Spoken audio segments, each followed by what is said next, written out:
This is Carolina This Week.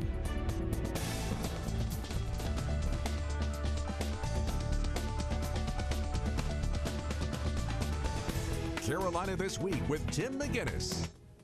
Good morning and thanks for joining us. We have two guests this morning. We'll talk to Mayor John Rhodes from Myrtle Beach about a recent trip to China he took and a bunch of other stuff as well. We'll also hear from Dr. Kristen Bohan, who's starting up a Montessori charter school in Georgetown County that parents down on the South Strand may want to hear about. But first up, Mayor John Rhodes joining us this morning. Thank you for being with me. Thanks, Tim.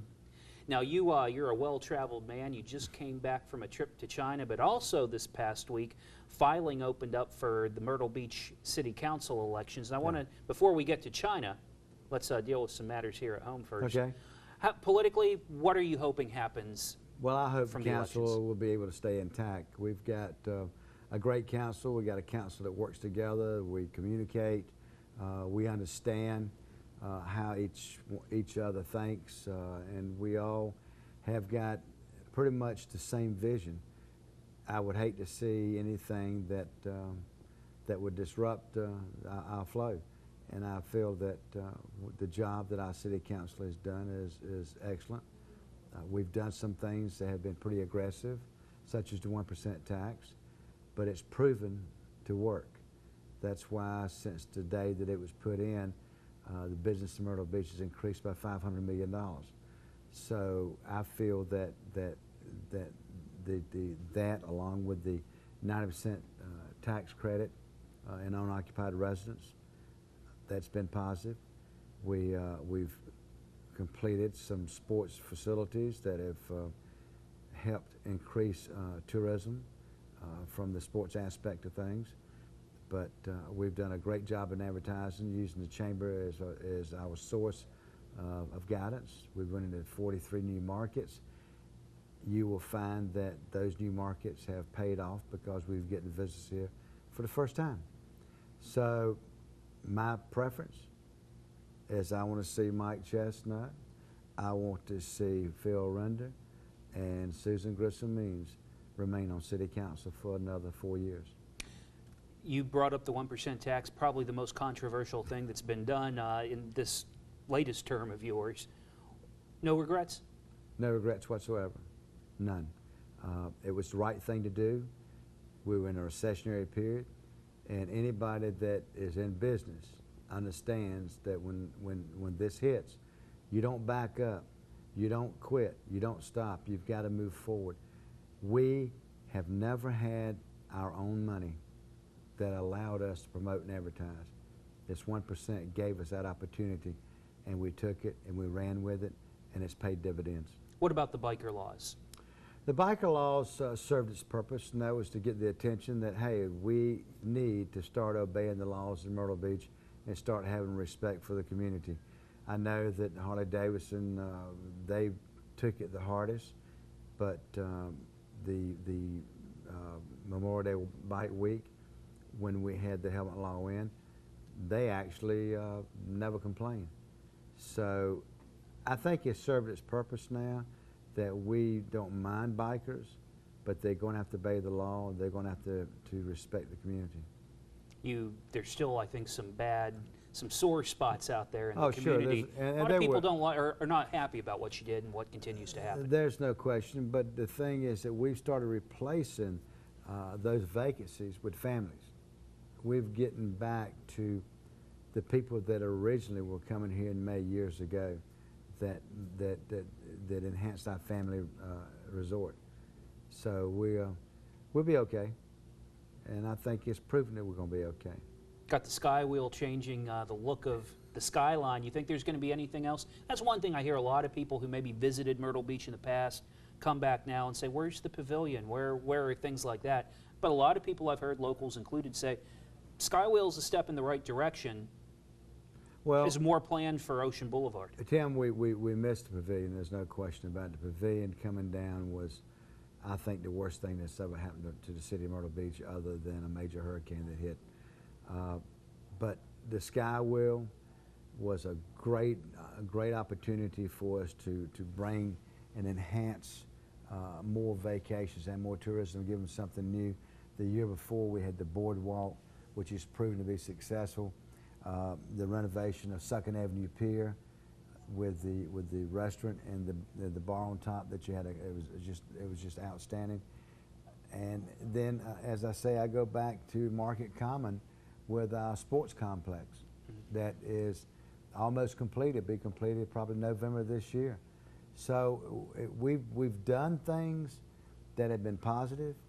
We've done things that we feel is going to enhance tourism in our community, and we're going to continue to focus and go in that direction. I mean, we are an aggressive council, and we will look into the future. We will not be complacent and sit back and be satisfied with today. We want tomorrow and on. Well, let's talk about China, talking about the future. Cool. You just returned from a trip there, and the first thing I want to address is, did taxpayers pay for your trip to China? Not a dime, not one penny. Keller Williams Real Estate Company had planned a trip to China to meet with some investors.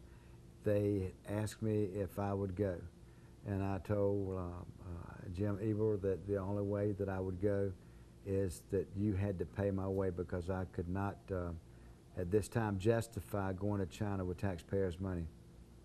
And so he said okay, and they footed the whole tab. And I understand you learned a lot over there. It was the most educational trip that I've ever taken. What they're doing in China, Tim, is unbelievable, and unless you can see it, you can't believe it. Well, let's take a look at some pictures real quick. We'll put some pictures up on the screen. You just kind of tell me what we're looking at. That's the nightline of nightline of Shanghai, and they are very big in lighting the buildings with LED lights, and it's a great tourist deal, because you hop on a boat, you know, and cruise for an hour and a half to 2 hours along the river and looking at the scenery, and it's incredible looking. Oh, Yeah. Shanghai's unbelievable. That's There's another picture of Shanghai, and of course the picture in the middle there, the Needle, is the famous building that's in Shanghai. There's a restaurant up in that little ball, and I'm telling you, it's breathtaking. You going to encourage that along the boulevard? I would love to. This picture here is in Tianjin. And Tianjin is about 90 miles away from Beijing, which is near a port. Right there in that picture, there are 20 cranes. Wow. There are cranes everywhere. They're building everywhere. And what they're doing in China, they're moving people out of the, not the county, but out of the country into the city. And they're moving people into the city at a rate of 10 million a year. Wow. 10 So million. their cities are not, they even make New York City look small by comparison. Well, you know, a small town to them is between 3 and 5 million people. Wow. State of South Carolina is what, 4.5 million? So, but Beijing's got 20 million, and it's not the biggest city. Wow. But we rode for 2 hours and never got out of city limits. I mean, it was unbelievable. So. I think we have one more picture. Let's take a look at one more picture before we go to break. This is where you're getting down to business. Right. This is the conference that we went to in Xiamen, and that was a conference of 144 countries represented, with mayors and some of the delegation from their areas, and we talked about the ecology and what was being done to fight green space. This is at the conference that you see these models. This is a model of Tianjin, and Tianjin is like 5 boroughs that they're building there, and one of the boroughs, which is not on the screen, but it is four stories down in the ground, and each story will hold 6,000 cars. Wow. And so they have a building. It's about 15,000 square feet, and all it is the layout of the city and how it's going to be built. It's a beautiful sight. Big planners. Well, and not only that, Tim, China uses over 60% of the concrete in the world and 53% of the steel. Wow. They built the super train rail, the bullet train, the rail system for it, from Beijing to Tianjin, which is 90 miles, in 2 years, and it's all above ground. Something else. Oh. Let's take a quick break. When we come back, we'll look at a couple more pictures, and I want you to tell me what we might see happen in Myrtle Beach as a result of your trip. We'll be right back. Welcome back to Carolina This Week. Mayor John Rhodes from Myrtle Beach joining us, talking about China, and you had quite a trip there recently. Well, like I say, it was a great trip, and I learned a lot. They've got more money to spend than you can imagine. And I was met with some investors, met with some travel agents. The investors are very interested in Myrtle Beach. You know, they've heard of New York and Washington and Miami and LA, but they've never heard of Myrtle Beach, and we were able to take some DVs over to show them what we had to offer. We just met 2 nights ago with 2 Chinese that have come here as a result of the trip already, and it hasn't been that long. Wow. And we're looking at 2 other groups to be coming in the end of November to 1st of December, and they're looking at Myrtle Beach to invest. They're looking at Myrtle Beach to spend some money. The thing about the Chinese is not when you come and look at a project and you got to go to the bank and see if they'll loan it. No, they bring cash. Mm-hmm. So we've got some projects that what I call shovel-ready projects that have already been before City Council, been approved, that I'd like to have a chance to talk to the owners of those projects and see if they want to entertain help and getting them developed. But you know, we need investors. Yeah. Let's take a look at some more of the pictures Sure. you brought with us that might help tell the story. What's happening here? This was at the travel fair. There's the 7th Straits Travel Fair. There was travel agents from all in the Far East. And I got a chance to introduce Myrtle Beach to them.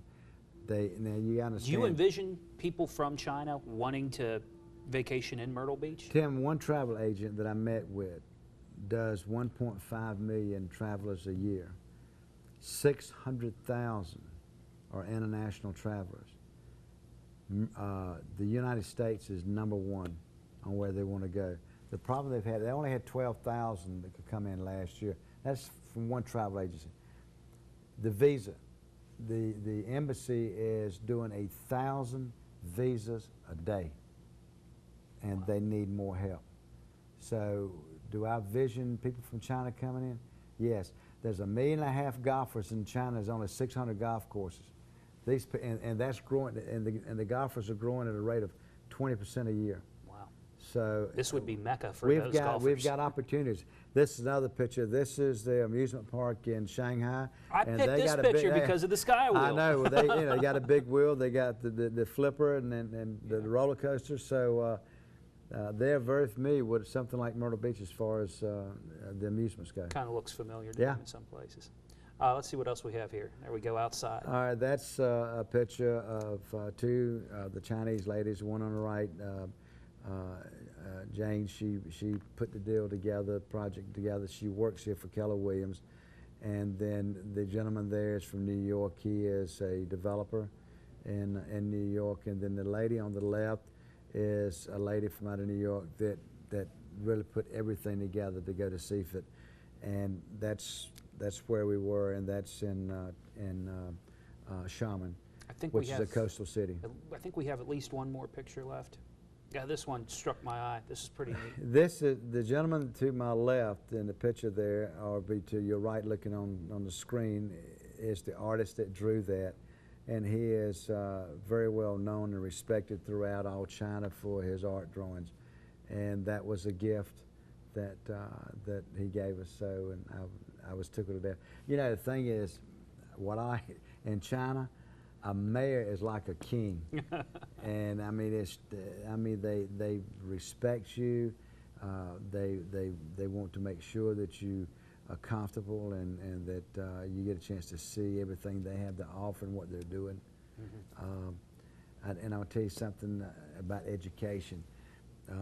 This one student that was a translator at a university, they are so strict in their schools. She said in the music class that they have to sit with their hands behind their back like this for 45 minutes. That's the way they take the class. Wow. education is very, very important. One other gentleman that we met with that is involved in electrical components manufacturing that we're talking about here, he's over 13,000 employees. 6,000 of them have PhDs. Wow. So, I mean, they're doing things the right way, and they're becoming more and more westernized. Well, with cities with populations of 20 million and skylines like the one you showed us, it looks pretty Western to me. That is, and the thing is that individual business owners, there's a big push there.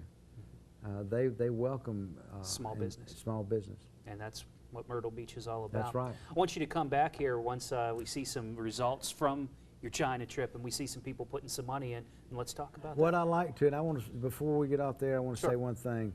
The mayor of Greenville, South Carolina, has taken 10 trips to China in the last 9 years, and he's going back this November with 12 people, and they're getting ready to sign a $70 million project for the Greenville-Spartanburg area. Wow.